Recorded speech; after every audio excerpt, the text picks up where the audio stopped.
Bismillahirrahmanirrahim. Qala al-musannif rahimahullahu ta'ala wa nafa'ana bihi wa bi ulumihi wa bi barakatihi wa bi anwarihi fid dharain amin. Masih bab fi ajaibil qalbi, ya, tentang keajaiban hati.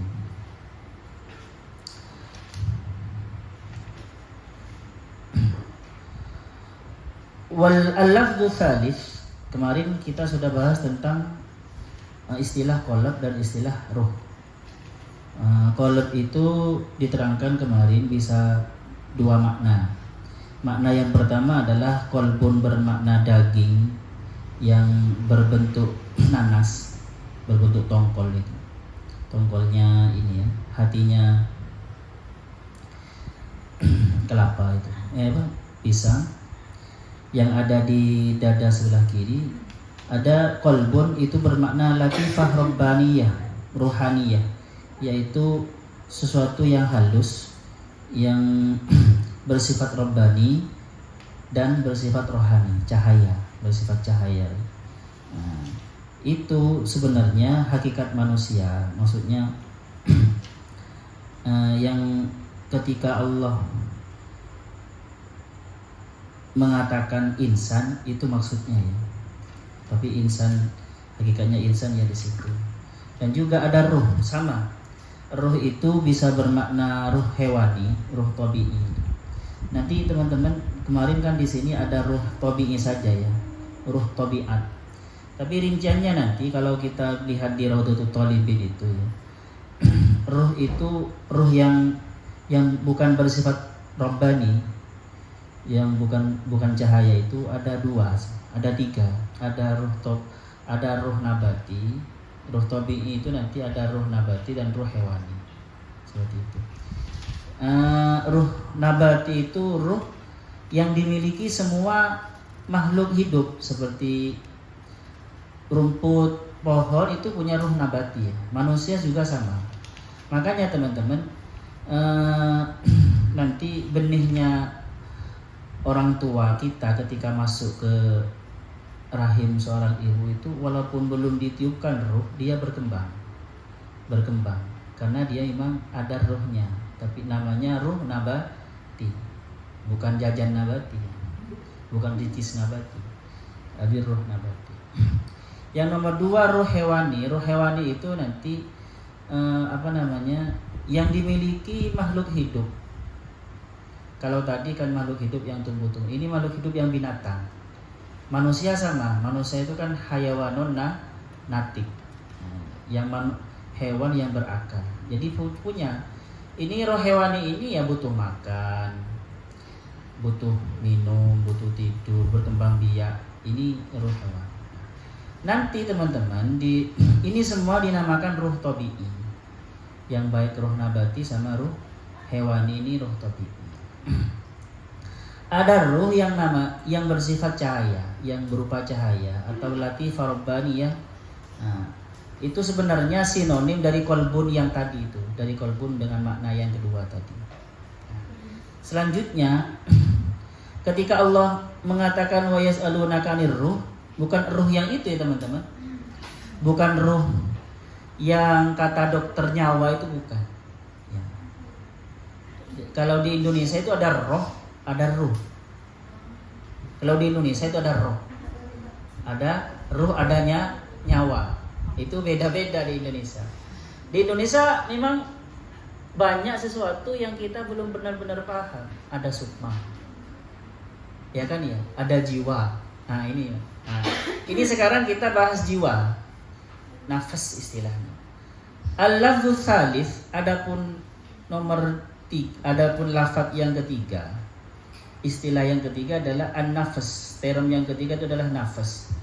Walaha, dan itu dimiliki term nafas. Maknanya ini adapun dua makna, dua definisi. Bukan dua definisi sebenarnya ya. Memang entitasnya beda, entitas yang berbeda. Ahaduha, adapun salah satu makna dua itu al-maknal jami, yaitu makna al-jami yang mengumpulkan liquwatil ghadab, kepada potensi atau kekuatan marah, ghadab, wasyahwati dan syahwat, wasifat dan sifat al-madmumati dan yang tercela. Jadi ketika dikatakan nafsu, nafas itu berarti maknanya adalah sifat-sifat yang rendah seperti pemarah, syahwat, itu maksudnya. Ketika dikatakan idza utliqa nafas, idza utliqa nafsu nafas, famuraduhu huwa al-ghadab atau as-sifat al-madmumah itu.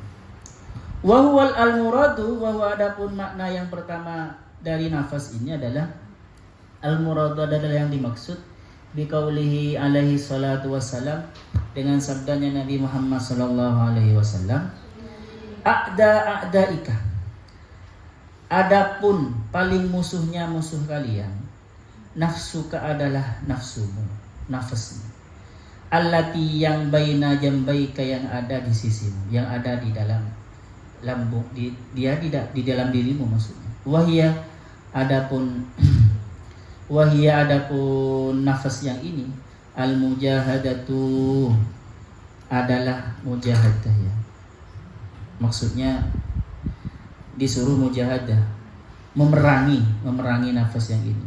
Wal ma'muru bikasriha, adapun yang diperintah berhubungan dengan nafas yang bermakna ini adalah bikasriha, dengan cara memecahkannya. Kalau di ini teman-teman, kalau di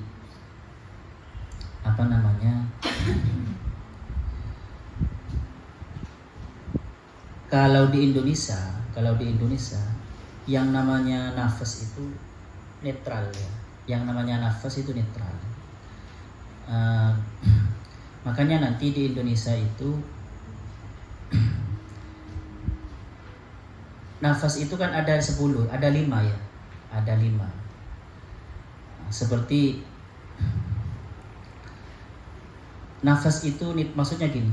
Kalau di Arab, kalau di tasawuf ya, nafsu itu langsung dikatakan negatif. Harus kita memeranginya, harus kita mengalahkannya. Kalau di Indonesia tidak seperti itu. Kalau di Indonesia itu teman-teman, nafsu itu dikendalikan, sama seperti sama seperti kuda. Sama seperti kuda ya.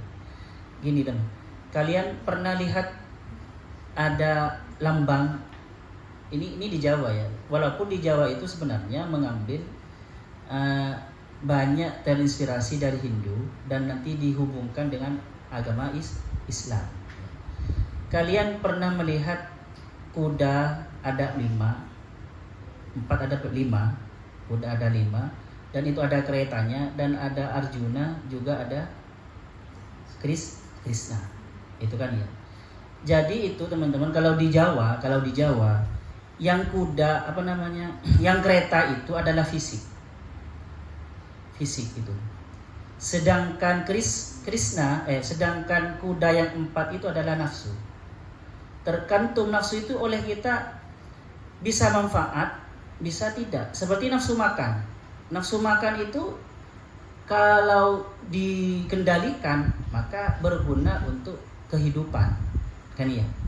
Tetapi kalau dia dibiarkan maka dia menjadi liar, akhirnya kalian tomak, makan, akhirnya kena penyakit. Sama nafsu birahi. Nafsu birahi ya, kenapa Ustaz? Nafsu birahi ya netral awalnya, tetapi harus dikendalikan. Kalau itu dikendalikan menjadi baik, maka menjadi hubungan birahi itu untuk keberlangsungan umat manusia. Tetapi nanti kalau itu liar teman-teman, maka ya menjadi dosa, bisa suka menjadi durjana. Itu sama. Nafsu ammarah. Nafsu ammarah itu kalau dikendalikan jinak gitu semama. Seperti kuda kalau dikendalikan maka berguna untuk membawa kita, menjadi kendaraan kita. Kalau dikendalikan maka itu menjadi semangat, menjadi harga diri. Amarah itu yang nanti berhubungan dengan kesombongan itu. Amarah itu berhubungan dengan kesombongan sebenarnya. Ada terkata itu. Itu teman-teman nanti menjadi harga diri itu. Tetapi kalau itu istilahnya dosisnya lebih dan tidak terkendali, maka menjadi amarah itu? bahasanya kesombongan dan menjadi amarah murka, apa namanya? Angkara murka, menjadi angkara murka, marah terus. Padahal, tetapi makanya kalau di Indonesia itu nafsu itu jangan sampai nggak ada. Kalau nggak ada ya kita nanti semuanya kesombongan ya, atau nafsu hotot, nafsu itu kalau kita benar-benar nggak ada maka kita tidak semangat hidup. Tetapi kalau liar tidak terkendali maka sangat ambisius. Seperti itu. Makanya kalau di Jawa itu digambarkan dengan kuda. Kuda itu tergantung kalian. Sedangkan Arjunanya itu adalah jiwa kalian. Sedangkan Krishna itu ruh. Ruh itu yang menjadi guru nanti. Yang menjadi guru atau nurani. Nurani kan gini ya, ini dosa. Jangan melakukan itu. Ini nanti kamu kalau melakukan itu kamu nanti dapat malu. Ini kerjakan, kalau dapat itu nanti kamu dapat kebaikan. Nah, itu namanya nurani, hati nurani yang dilambangkan dengan Krishna yang memberi petunjuk kepada Arjuna. Arjuna itu jiwa manusia itu, teman-teman. Sedangkan keretanya itu apa? Keretanya itu adalah fisik. Sedangkan yang 5 itu nafsu yang 5. Di Jawa itu ya ada nafsu lawamah, sufiyah, ammaroh, terus mulhamah dan mutmainnah itu. Yang 5 itu. Nah, kalau di sini, kalau di tasawuf berbahasa Arab, di Arab ya, tasawuf kita di kitab-kitab, nafsu itu ya pasti jelek. Di Al-Quran juga kalau nafsu jelek. Kalau nafsu nafsu yang bermakna pertama, makna nafsu pertama. Tetapi gini, ada nafsu yang kedua. Oke, ini terusannya. Al-makna tsani. Oke, saya ulangi lagi. Nafsu yang makna pertama ini yang oleh Nabi disuruh kita perangi. Jihadun nafsi. Kan Nabi pernah bersabda, kita pulang dari peperangan kecil menuju peperangan besar. Apa itu ya Rasulullah? Yaitu jihadun nafsi, jihadul akbar. Memerangi nafsu. Nafsu di kitab-kitab, di hadis-hadis, di Quran dan di kitab tasawuf itu pasti jelek, teman-teman. Kalau di Indonesia enggak. Nafsu itu netral, tergantung oleh kita. Itu semacam potensi. Oke, lanjut ya. Al-ma'na tsani, adapun makna yang nomor 2 laha dimiliki terhadap nafsu al-latifah rabbaniyah, sama. Adalah sesuatu yang halus, ar-rabbani yang bersifat rabbani. Definisi yang sangat halus itu. Allati yang hiya adapun itu allati ihda makna ruhi wal qalbi. Salah satu maknanya ruh dan qalb. Jadi nafas yang makna pertama ini, teman-teman, jiwa ini bahasanya, dalam bahasa Indonesia biasanya dikatakan jiwa. Jadi ada nafsu, ada jiwa. Ya. Jiwa ini kita bedakan saja. Kalau nafas yang bermakna nafsu itu kita istilahkan dengan nafsu. Tetapi kalau nafas bermakna yang ini, teman-teman, al-latifah rabbaniyah, kita terjemahkan sebagai jiwa. Ya, di Indonesia nanti masih ada sukma. Itu mana ya? Oke, terus. Wan nafsu aidon ma'a lafzil qalbi war ruhi. Adapun kata nafas aidon juga beserta lafaz qalb war ruh dan ruh mutlaqatun itu digunakan alatil kallatifah, digunakan sebagai istilah alatil kallatifati untuk menyebutkan latifah rabbaniyah itu. Jadi sebenarnya satu entitas, teman-teman. Qalb, ruh dan jiwa, nafas yang bermakna jiwa itu satu entitas sebenarnya. Dilihat dari dia punya eksistensi, dia namanya jiwa. Dilihat dia bisa hidup, namanya ruh, sumber kehidupan. Dilihat dia itu bisa mengetahui, merasa, itu qalb. nanti dikatakan akal juga. Oke, terus. Wahi adapun nafas yang ini teman-teman, yang bermakna jiwa dalam bahasa Indonesia itu, yang berupa latifah rabbani ini adalah hakikatul insani, adalah hakikatnya manusia. Allati yang yatamayyazu, yang menjadi beda siapa manusia biha dengan latifah ini. Hewan itu punya nafas juga, tetapi nafasnya, jiwanya tidak secanggih jiwa manusia. Tidak secanggih jiwa manusia. Kalau jiwa manusia itu teman-teman bisa berkembang. Ada evolusi. Dari yang paling rendah nanti bisa menjadi suci. Dari yang paling kotor bisa menjadi sangat suci. Bisa ada evolusinya. Kalau jiwanya, nafasnya hewan kan enggak segitu aja. Binatang ya segitu aja. Nafasnya itu. Oke, terus. Ansa'il hayawanat, yang membedakan manusia dari hayawan-hayawan yang lain.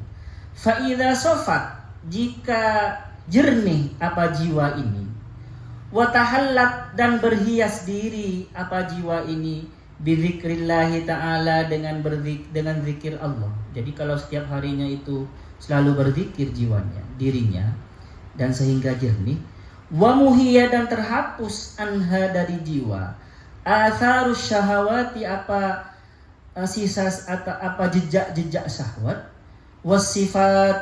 wasifatul mahmudati, dan madhmumati, dan sifat-sifat yang tercela, sumiyat, dinamai apa jiwa tadi itu an-nafsal mutmainnatah, pada jiwa yang mutmainnah. Jadi jiwa itu kalau dia itu sudah terdidik dan bersih, selalu berzikir kepada Allah, dan terdidik, sering menghindar dari syahwat-syahwat, dan juga menghindar dari sifat-sifat yang tercela, maka nanti menjadi jiwanya itu naik ke level jiwa mutmainnah. Sebenarnya nanti dari jiwa yang paling rendah lawamah itu terus menjadi ammarah, terus menjadi kalau di rincian di tasawuf Indonesia itu teman-teman, tasawuf Jawi, setelah ammarah itu ada mulhamah. Ammarah duluan, lawamah, baru mulhamah, baru mutmainnah, baru apa? Radiyah, baru mardiyah. Itu. Oke, terus itu jiwa. Wa hiya, adapun nafsul mutmainnah ini adalah al-muradu biqaulihi ta'ala, adalah yang dimaksud dengan firman Allah Subhanahu wa taala, ya ayyatuhan nafsul mutmainnah, wahai jiwa yang tenang al-mutmainnah, irji'i, kembalilah kepada Allah, kamu kepada Allah, wadkhuli, dan masuklah kamu jannati, kepada surga-surgaku, radiyatan, dalam keadaan meridhoi, mardiyah, diridhoi. Al-ayatah. Wan nafsu, adapun jiwa manusia ini, nafas ini teman-teman, qabla an tantahiya ila hadhihi darajah, sebelum sampai apa nafsu ila hadhihi darajah, pada derajat nafsu mutmainnah ini, laha, itu dimiliki nafas, darajatani, itu ada dua derajat, bil i'tibari, secara i'tibar, secara ungkapan. Maksudnya sebelum menjadi mutmainnah ya, kalau menurut Al-Ghazali ini ada dua tingkatan. Ada sebelum mutmainnah itu ada jiwa yang namanya ihdahuma. Adapun salah satunya darajatani, antusamma, dinamai an-nafsu, apa nafas al-lawwamatah, pada nafas lawamah, nafsu lawamah, lawamah. Wahiyya, adapun lawamah ini allati, yang aqsamallaha ta'ala, yang bersumpah siapa Allah Subhanahu wa taala, biha, dengan nafsu lawamah. Fi qaulihi ta'ala, di dalam firman Allah Subhanahu wa taala, wala uqsimu bin nafsil lawamah. Wahiyya, adapun nafsu lawamah ini allati, yang talumu, yang menyalah-nyalahkan alal ma'asi, terhadap maksiat. Wala tarkunu, dan tidak condong ilaiha, kepada maksiat. Wala tardo, dan juga tidak ridha biha, kepada maksiat. Wakilah wa qablah, jadi ada sebelum nafsu mutmainnah ada nafsu lawamah. Sebelum nafsu lawamah, wa qabla an tantahiya ila hadhihi darajah, sebelum sampai apa nafas itu ila hadhihi darajah, kepada derajat nafsu lawamah ini, Laha darajatun, laha itu dimiliki jiwa, darajatun satu derajat. Wahiyah, adapun derajat antakunah ada apa jiwa tadi ammarotan itu sering memerintah, ammaro bisu, nafsu ammaro bisu. Kama qala Allah Ta'ala seperti firman Allah Subhanahu wa Ta'ala, innan nafsa sesungguhnya jiwa nafas itu la ammaratun itu benar-benar selalu memerintah bisui kepada kejelekan. Wahiyya adapun ammarah ini fi halatin itu wahiyya adapun jiwa ammarah ini derajat ammarah ini teman-teman fi halatin dalam keadaan la ta'muru bil khairi tidak memerintahkan kepada kebaikan wala talumu ala syarri dan tidak menyalahkan terhadap kejelekan, tidak memerintahkan kebaikan dan juga tidak merasa menyesal atau menyalah-nyalahkan terhadap keburukan. Wahiyya hadidun nafsi, wahiyya adapun nafsu ammarah ini hadidun nafsi adalah titik paling rendahnya jiwa, titik rendahnya jiwa. Wal mutmainnatu adapun mutmainnah, adapun nafsu mutmainnah, jiwa mutmainnah itu sama kuha adalah penopang tiangnya jiwa. Wal lawwama adapun lawwama bainaha itu antara keduanya nafsu mutmainnah dan ammarah. Lahiyah nafsu lawwama itu lahiyah tarda bisyarri. La tidak ada lahiyah tidak hiya adapun lawwama tarda itu ridha bisyarri dengan keburukan. Fatarkunu maka menjadi condong ilaihi kepada keburukan. Wala tastati'u tetapi jiwa mutlawama ini teman-teman la tastati'u tidak mampu al-itminanu untuk tenang, untuk stabil tidak mampu dia. Fatatma'innu ilal khairi sehingga bisa anteng ilal khairi kepada kebaikan. Wah apa itu? Anteng kepada kebaikan itu adalah wahwa dzikrullahi ta'ala wa adapun anteng di dalam kebaikan adalah dzikrullahi ta'ala adalah berzikir kepada Allah. Oke, teman-teman. Kalau di terminologi tasawufnya Al-Ghazali ya, jiwa itu atau nafas itu ada 3 tingkatan. Tingkatan pertama adalah paling rendah itu nafsu ammar. Bahasa ammar itu selalu merintahkan. Ammaratu bisu. Jiwa yang selalu memerintahkan keburukan.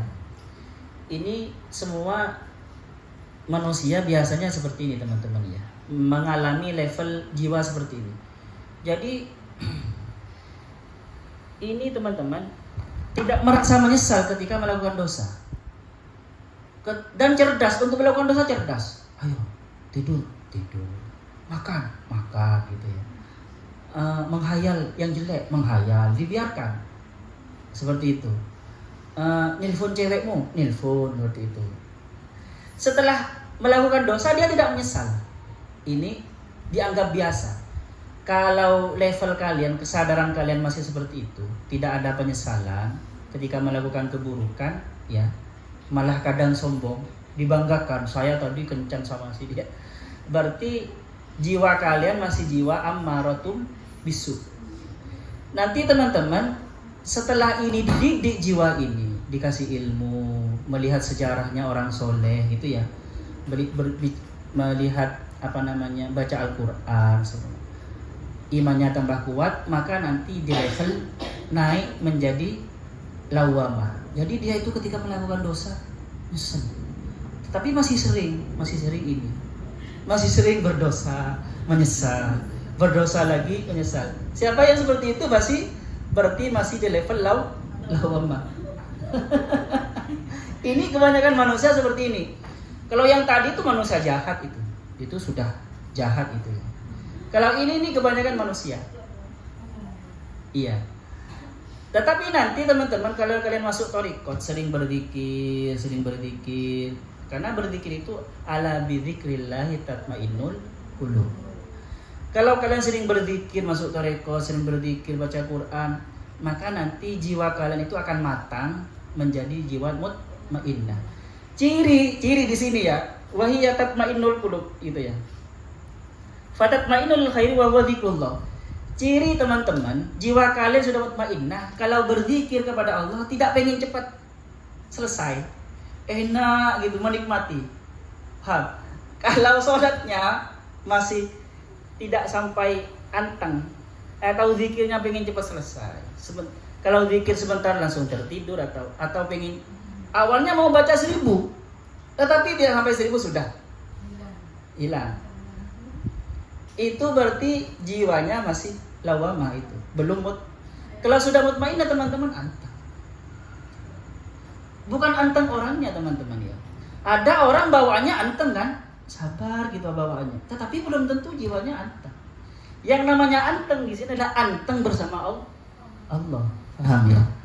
Ada orang bawaannya anteng, tidak gerusa-gerusu, tetapi sebenarnya kadang ya kan, ada kan ya? Enggak, ini jiwa sudah terdidik, bukan seperti itu. Tetapi alhamdulillah kalau ada orang jiwanya anteng sejak kecil, anteng duduk, anteng. Itu nanti kalau diajari berzikir, diajari meditasi, enak. Yang luar biasa itu ada orang gerusa-gerusu, terus dia masuk zikir, masuk tarekat, kok bisa ketika langsung tenggelam dalam zikirnya sampai lupa. Nah, saya punya teman, orangnya memang ahli silat kan ya. Orangnya itu gerusa-gerusuan memang. Tetapi ketika masuk tarekat, oleh guru saya, ayo zikir. Disuruh zikir 6 jam, malah sampai zikir 24 jam, enggak terasa. Jiwanya sudah mutmainnah. Jadi jiwa itu ada evolusinya ya. Tambah matang. Nah, ini versi Al-Ghazali. Kalau versi Jawa teman-teman ya, versi Jawa. Ini saya kasih tahu versi tasawuf Jawa ya. Saya kan disertasi saya itu memang Sufi Jawa. Disertasi tadi tentang reinkarnasi menurut tasawuf Jawa, tafsir Sufi Jawa. Gini, kalau di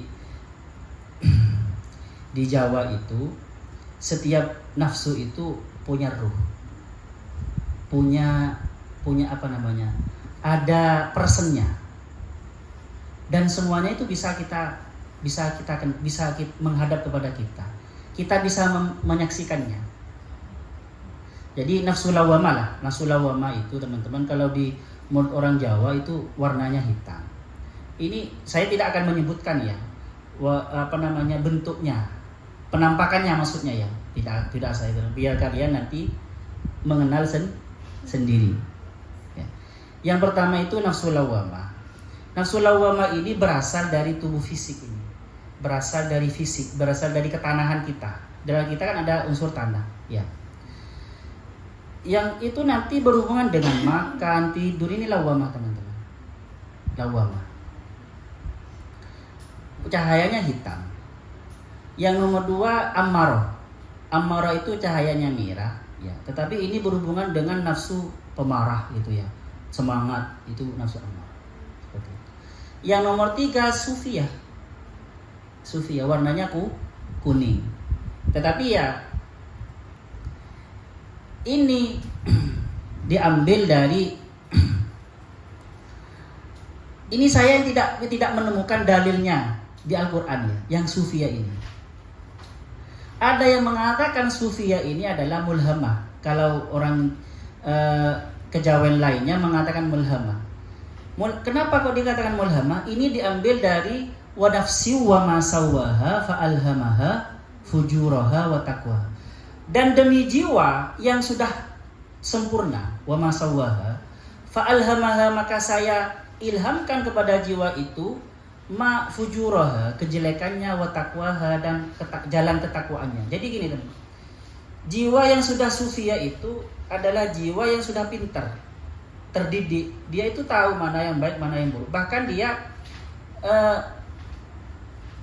mendengar bisikan hati nuraninya. Kalau rata-rata, kalau masih lawamah, masih ammar kan tidak mendengar bisikan hati nuraninya ya. Makanya dia ketika bangun malam disuruh tidur langsung tidur. Itu. Tetapi nanti menyesal. Itu ya. Itu lawamah. Apalagi yang level ammah. Kalau mulham ini tidak teman-teman. Jadi dia itu lebih kepada orang yang menyadari bisikan hatinya ketika bangun malam, sudah wudu. Dia sudah wudu. Tetapi belum mutmainnah. Tapi sudah terdidik. Mulham baru nanti menjadi mutmainnah. Mutmainnah ini berasal sebenarnya bawaan dari unsur keairan kita. Dalam diri kita ada air dan cahayanya itu cahaya putih. Ini bagi orang Jawa teman-teman yang ada 5 sebenarnya ya. Tapi ketik 4 lah. Saya terangkan yang 4 saja. Karena yang 4 ini yang umum biasanya. Ini bagi orang Jawa ini bisa berdialog antara dia. Contoh ya. Ketika dia marah, dia itu bisa mengendalikan. Ayo kamu, duduk. Bisa dikendalikan. Nafsu ammarohnya yang berupa bersosok itu oleh dia bisa dikendalikan. Bahkan bagi orang tertentu itu bisa mengendalikan ammarohnya. Semuanya putri ini marah ke saya. Putri marah ke saya. Putri ini oleh saya dipanggil ammarohnya, sudah diam. Diam kamu. Itu bisa diam. Dan putri hilang marahnya ke saya. Jadi di Jawa itu seperti itu. Jadi memang di Jawa itu yang bahwasanya semua sesuatu punya ruh itu benar-benar diaplikasikan. Kan di hadis ya, di Jami'ut Turmidi itu kan annalikulli syai'in ruh kan gitu kan ya. Di Jawa ini Jadi di Jawa itu ada 5. Sebenarnya yang umum biasanya diterangkan 4. Pada hakikatnya kalau kalian ngaji thariqat dan sampai itu yang kalian lihat itu ada 5, bukan hanya 4. Nah, yang 5 tidak akan saya jelaskan ya teman-teman. Seperti itu. Ini perbandingan antara tasawufnya Al-Ghazali dan versi Jawa. Kalau di Jawa nafsu itu lebih kepada netral, tergantung dididik apa tidak. Tetapi kalau kita melihat coba itu teman-teman, Al-Ghazali itu mengatakan nafsu itu sebelum sampai mutmainnah masih lawamah, sebelum lawamah masih ammarah. Berarti sama sebenarnya. Sama maksudnya apa? Sama bisa dididik, bisa dikendalikan. Sebenarnya masih ada kesadaran mengendalikan. Bisa nggak mengendalikan? Ada nafsu yang namanya nafsu yang cahayanya itu cahaya hijau ya, cahayanya hijau itu yang berhubungan dengan nafsu nafsu rasa. Itu bahaya itu. Itu oleh kalian harus kendalikan. Kalau sampai dikendalikan, semuanya hari ini nafsu yang itu saya kendalikan, hari ini bisa suka ke saya. Bisa selalu berpikir tentang saya. Lah itu teman-teman di orang Jawa itu bisa dipanggil gitu. Makanya orang-orang Jawa itu ya, kalau orang yang sudah ketika semuanya saya tanya kepada Putri dari mana? Dari kampus Ustaz. Saya murah-murah nanya ke salah satu saudaranya, kamu sebenarnya dari mana? Sebenarnya dari Royal. Ngaku, nggak mungkin nggak jujur dia. Di dalam diri setiap orang itu bukan hanya dia ya. Makanya Nabi Adam itu ketika berdosa apa? Rabbana dzalamna anfusana, bukan nafsana. Kepada jiwa-jiwa kami. Itu karena dalam diri manusia itu banyak sebenarnya. Ada nafsu alawamahnya, ada ammarohnya, ada mutmainnahnya, ada sufiyahnya, banyak. Dan itu bisa kita hadirkan semua. Bisa kita hadirkan semua. Semuanya siapa namanya? Siapa Hida dari mana? Ustadz izin mau pulang. Sembama Hida. Terus saya nggak percaya, saya masih penasaran. Saya panggil Hida. Tapi Hida nggak merasa. Tapi salah satu bisa sukmanya, bisa nafsu lawamahnya, bisa amarahnya. Kamu sebenarnya kemana? Saya tanya. Ini bisa juga. Sebenarnya saya nggak pulang Ustadz, cuma main-main. Bisa. Orang Jawa bisa seperti itu. Saya nggak bisa ya. Jangan takut kalian, saya belum bisa. Nanti takut.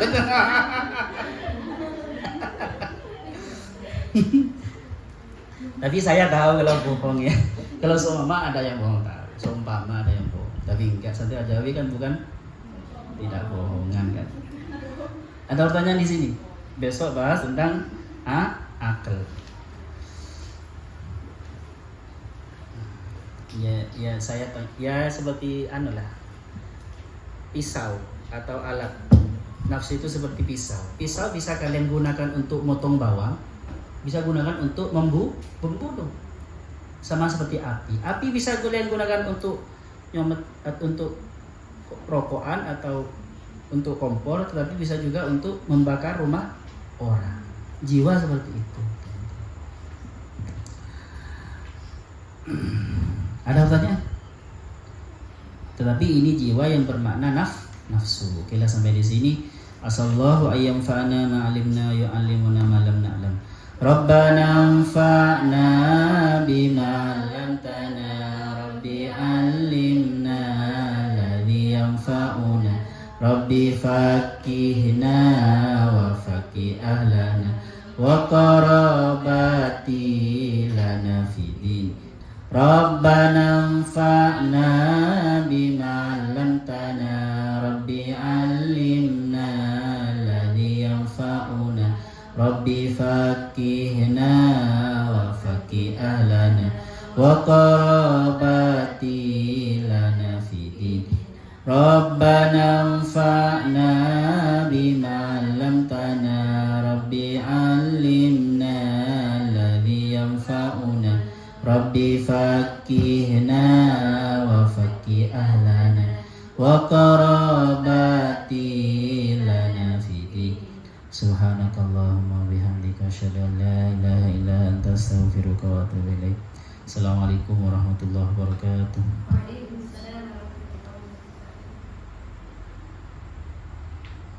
Nanti kan Ustaz adminnya